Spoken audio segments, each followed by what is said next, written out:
Hey there everyone, once again welcome back to the newest episode of The Water Magician. But in the last episode we saw that Rio was fitting into his new life as an adventurer.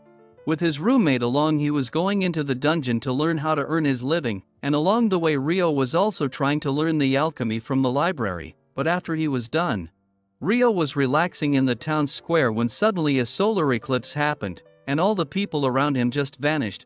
Then he got attacked by a demon. Rio quickly realized he's into some sort of distorted space. So aside from fighting her, he had no options. That demon was Leonor, and she went away just as the eclipse ended. That left Rio puzzled about the situation. So now, our new episode starts from Rio's roommates. They were in the dungeon's 5th floor and hunted down some goblin archers. That was unusual because goblin archers normally stays on deeper floors, so Nils decided to retreat for today and split the money, because survival always comes first. And that decision was correct because a greater threat was ahead of them. Anyways, Rio was all by himself because the speed Leonor had shown him was impressive. It made him realize he has to grow stronger too. But how to mimic that speed of hers was challenging, because maybe she used wind magic which Rio can't use, so he thought of creating water jets to achieve that speed. But normal land wouldn't be ideal to test it out, so he made an ice path and used water jets from his back. But it takes a lot more strength than he imagined. Still better than nothing, so Rio just has to figure out a way to use it effectively. And in the library, Lynn was researching about ice magic that's strong enough to kill a wyvern, because based on Abel's words Rio was using that kind of ice magic, and Lynn found nothing as she had expected. Then Sarah came to say hello. Lynn thought of asking her about it, but she held back. Then she asked about her job, and Sarah said everything went well, but she has to go now because envoys were waiting. Then Nils and others came back with those goblin archer stones, and Nina instantly knew it's a serious matter, so she decided to tell this to the guildmaster immediately. Hugh knows this could be a sign of overflow, so he asked about White Brigade's main force under Phelps. They were available, so Hugh orders to call out Crimson Sword and White Brigade. Both are B-rank parties of the town. After Phelps, Abel showed up too. From there on, Hugh started to fill them in on the matter, and he wants both White Brigade and Crimson Sword to investigate the dungeon and verify the signs of tidal bore.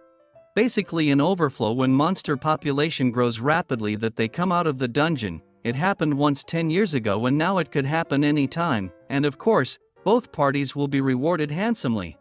More so, it's just an investigation so they could come back immediately. And in case tidal bore is about to happen, Hugh had made preparations beforehand to keep the monsters at bay.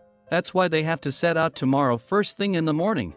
In the meantime, the guild had closed the dungeon for any other adventurers. With that preparation happening, Rio decided to hit the library again on the next day. He wants to look into alchemy as well as demons today.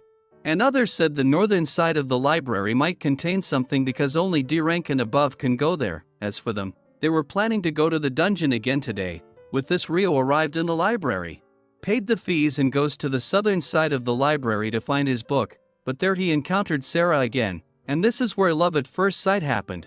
But while the guy is falling in love, the B-rank party were ready to head in. But Abel didn't feel right to enter the dungeon and asked Lynn to search with wind magic first, and his instincts were right on the money. Just from the first floor there were hundreds of goblins and other monsters. This is enough to prove tidal bore is about to happen, so Hugh orders to seal off the Colosseum and puts out an emergency summoning of all adventurers for help. Meanwhile, Rio meets Sarah, and she asked Rio what he was searching for. Dude said books on alchemy because one day he's aiming to make a golem. Sarah was shocked because his dreams were as high as the skies, but she knew some books that could help him take the first step towards the dream and asked Rio to follow her.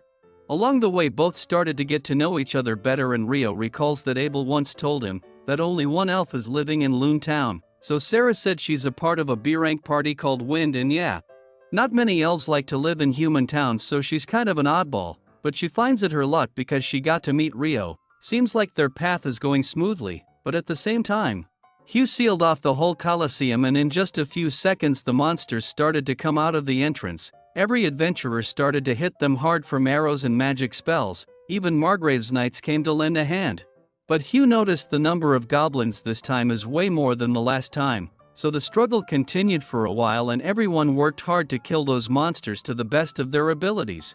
Sadly, the arrows were running low, and other low-ranked adventurers were working to gather as many as they can get from the town. but Nils relayed the message from Hugh that after small fry the big boss will show up.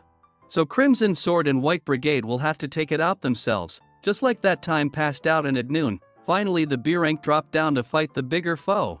First they took out the little ones and after them those goblin generals showed up, but there were 3 in total, more so the king will also show up after them, which is why Abel decided he and Phelps will fight one each in the last one. Rehaya and Shenna has to handle. Everyone agreed on the plan and they fought the generals, then suddenly a big air slash killed the general when everyone jumped in to fight them. It was the Goblin King and it had decided to sacrifice his pawns to get the adventurers, but Abel takes on a huge risk to stab the king, and from there on Lin took on the matter, used an air bullet spell and killed the king to end this title bore. Lin was preparing this spell all this time, the incantation was long which is why Lin did nothing until now. That's how a great misfortune was prevented today. And right there our episode 5 ends, so stay tuned, watch another one as well, and for that, subscribe the channel and don't forget to hit the bell icon or you'll miss the latest updates. Till next time guys, take care.